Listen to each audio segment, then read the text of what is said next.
Salut, c'est le Père Noël râleur du matin qui va faire sa petite revue d'actualité sur ce qui va pas, évidemment. Alors, qu'est-ce qu'on a de beau aujourd'hui au sommaire? Nous avons Olivier Véran et son petit coup de gueule à l'Assemblée. Le ministre de la maladie, parce que de la santé, on ne sait pas. Nous avons le couvre-feu, bien sûr, et puis nous avons Trump et la télévision qui ne donne pas les infos.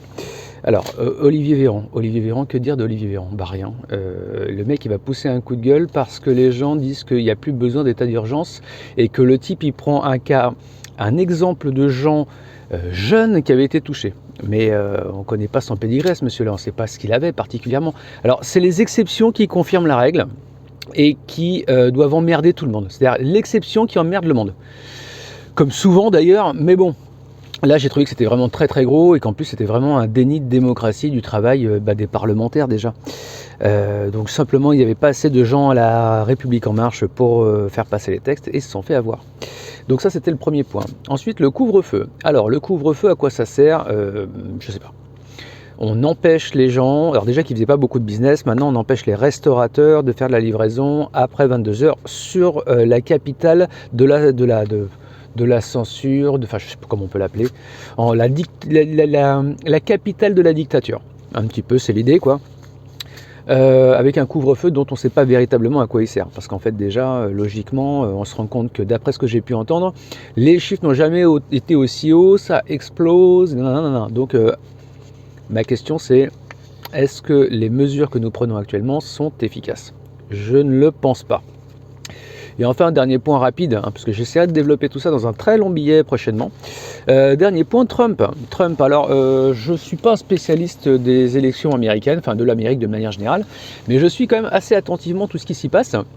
Et je suis quand même surpris d'une chose, Trump ou pas Trump, pas de problème particulier. Moi, je suis surpris qu'en fait, il y ait un deux poids deux mesures dans le traitement de l'actualité. C'est-à-dire qu'on nous fait passer Joe Biden comme un nouvel espoir, mais on ne sait pas du tout ce qu'il propose. D'ailleurs, pas plus que Donald Trump. Mais en fait, on s'aperçoit qu'on est plus dans une élection anti-Trump. C'est-à-dire vraiment, c'est le personnage qui cristallise toute la haine des gens, enfin, en tout cas chez nous. Sans faire la politique de son bilan, qui n'est pas si mauvais que ça, surtout pour l'emploi, par exemple, en dehors de visiblement sa crise catastrophique de la grippe. Et du coup, écoutez, je ne sais pas si sa façon de faire est bonne, je ne le pense pas, je trouve ça un peu hallucinant ce qui se passe en fait. Par contre, j'ai été très choqué que les télévisions ne passent pas le message de leur président. Ils ont décidé de censurer leur président.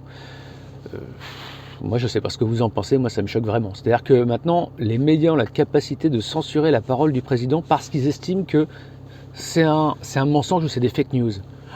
Putain, si c'est les médias qui décident de ce qu'on doit dire ou pas, alors là ça devient ultra chaud quoi. Parce que normalement leur rôle c'est de relayer la parole pour que les gens se fassent leur idée. Bon, et ben voilà, je pense qu'on a à peu près fait le tour de toutes les merdes du matin. Passez une bonne journée et à très bientôt pour un grand débrief. Et puis si, likez les vidéos et puis partagez-les, ce serait sympathique. Ça vous coûte pas cher parce que je le dis pas, mais je m'aperçois que les gens le font pas si on leur dit pas. Donc faites-le. Ça vous coûte pas, si vous aimez bien sûr, si vous aimez pas, dislikez même, faites-vous plaisir, amusez-vous, allez à plus.